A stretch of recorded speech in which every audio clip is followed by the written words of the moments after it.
اعوذ باللہ من الشیطان الرجیم بسم اللہ الرحمن الرحیم۔ السلام علیکم ورحمۃ اللہ وبرکاتہ۔ آج جو میں موضوع لے کے آئی ہوں وہ ہے تاریخ فرشتہ علاء الدولہ مسعود بن ابراہیم بن مسعود غزنوی۔ سلطان مسعود بہت ہی سخی اور طبیعت نیک انسان تھے۔ اس نے بڑے ہی انصاف سے حکومت اور ان تمام برائیوں کا قلہ کما کیا جو سلطنت کی تباہی بربادی کا باعث ہو سکتی تھی۔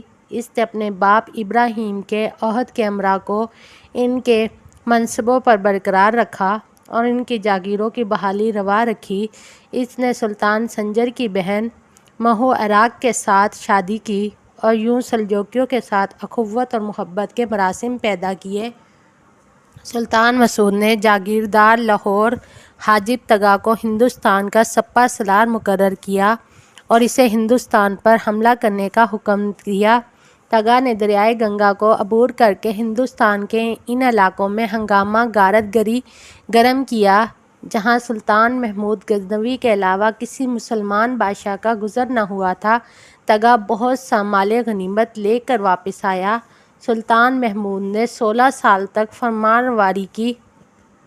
سن 807 ہجری میں اس کا انتقال ہوا۔ اس نے اپنے عہد حکومت میں بغیر کسی فتنہ فساد کے بڑی عمدگی سے حکومت کے فرائض انجام دیے۔ تاریخ گزیدہ میں لکھا ہے کہ سلطان مسعود کے انتقال کے بعد اس کا بیٹا کمال الدولہ شیرزاد تخت نشین ہوا۔ تخت نشینی کے 1 سال بعد وہ اپنے بھائی ارسلان شاہ کے ہاتھوں مارا گیا، لیکن باقی تمام مورخین ارسلان شاہ کو سلطان مسعود کے بعد بے واسطہ بادشاہ تسلیم کرتے ہیں۔ ویڈیو اچھی لگی ہو تو لائک اور سبسکرائب کریں۔ شکریہ۔